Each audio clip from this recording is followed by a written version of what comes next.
Nou, wie ben je de hele dag op paard om jong ooievaars te ringen. Dus met de heugwerken erbij en één hele dag nemen we daarvoor. En dan geven we deze ploeg op een paard.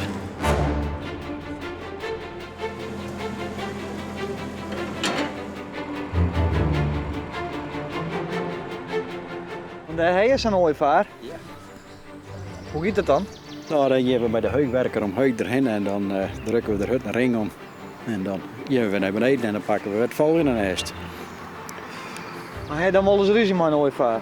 Nee, we gaan nooit ruzie met een ooievaar. Nee? Nee, zie jou een rustig deel. Dat valt boven het aan.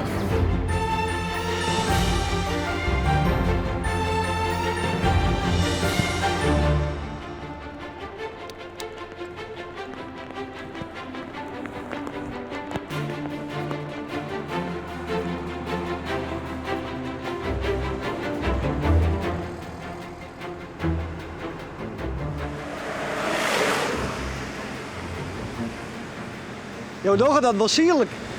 Ja, jongen, ja. Sommige mensen kunnen alles, hè. Mooi duivenmaatje, no? Ja? Heerlijk, toch? Is dat gezellig onderling? Voorbest. Ja, jongen. In Borm en ik verschrikkelijk goed opzitten, dus... Ja? Hij zei maar even mooi, jongen. Zo sabbertijd, zo is het er al. Ben we net gewend. Ja, vroeger wel, ja, toen was ik boer, maar... ja. Dan heb je. Jo, hij nog wel een beetje een rock'n'roll even om jou hier ik te zien. Lekker, hè? Ja, een heel leven al zo. Ja? Vroeger ging ik ruzie met mijn dat wist het wel. Langer hier. En staan weer de meeste dag, dan moest ik knappe kleren hebben. Wat even opletten, ja? Dit is een ooievaarsaai. Dit is een aai dat is net uitkomt, dus dat is geld. En die pak ik gewoon uit het nest en die smit ik voort. Officieel mag ik het net mee naar beneden nemen. Oei. Nee, dat is officieel mag ik het net onder me gaan aai. Maar waarom doe je het dan stiekem toch? Gewoon. Zo, het klotst. Ja. Een teken dat het geld is dus. Ja. Nou, ik spit het er gewoon uit. En je bak hem thuis op. Ja, deze die, nee, ik geloof net dat deze meer opeten worden.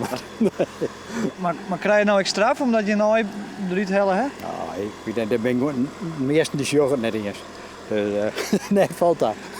Dat komt nou op televisie. Ja, nee, verder niks. Oh. Ik ben net zo bij. Nou, dit is altijd een heel mooi zo'n dag, even te ringen. Oh, wat is waar? Ja, Ja, dat is ideaal waar.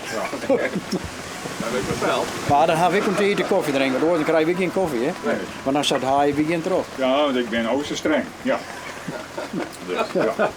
Dus hier alleen komt je helemaal even goed uit. Ja, zeker, waardoor zien we niks krijgen. Nee. Nee. Ja.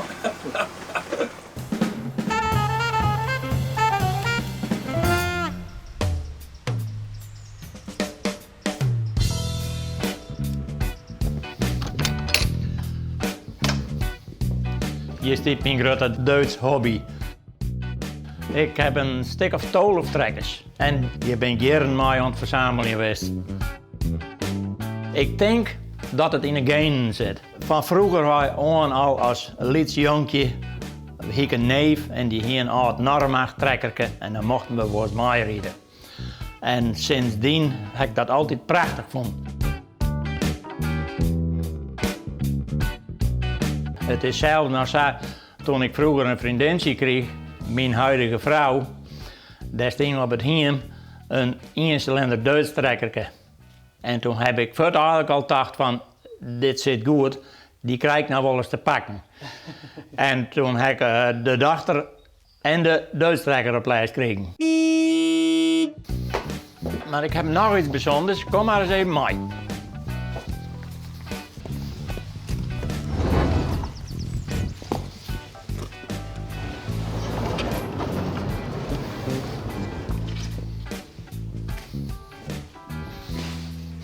Nou, wat is dit? Ja, hier hebben we de oude wegenwals van de gemeente Haskerland.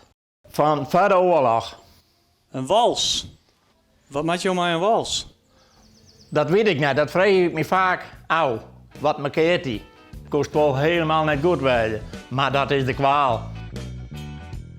Ik kan me nog herinneren vroeger op een legere schooltijd dat die wals daar riet. En ik weet net, daar hier ik wat mee. En wat mij enorm boeit, dat is een respect dat mensen dat vroeger al ontwikkelen hebben met beperkte middelen.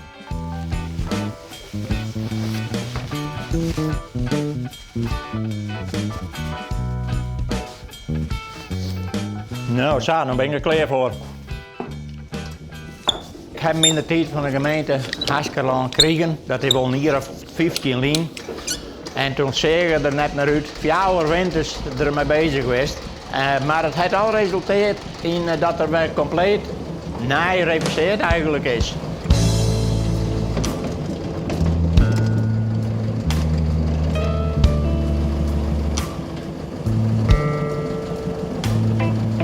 Ja, je kan er alles bij mij, alleen het is wat een moeilijk vervoerbaar iets om eens ergens heen. Maar je rijdt dan 5 km per uur, dus dat gaat net zo goed.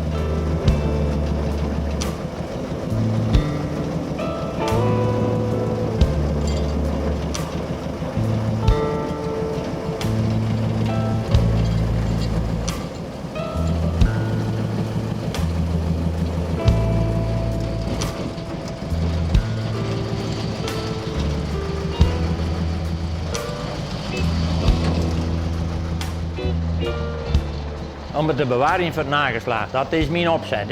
Ik handel er net in, ik verkoop ik niks. Ik bewaar het voor het nageslacht. Ik heb gelukkig een nageslacht, dus dat komt wel goed. Zo, dat hebben we geleerd.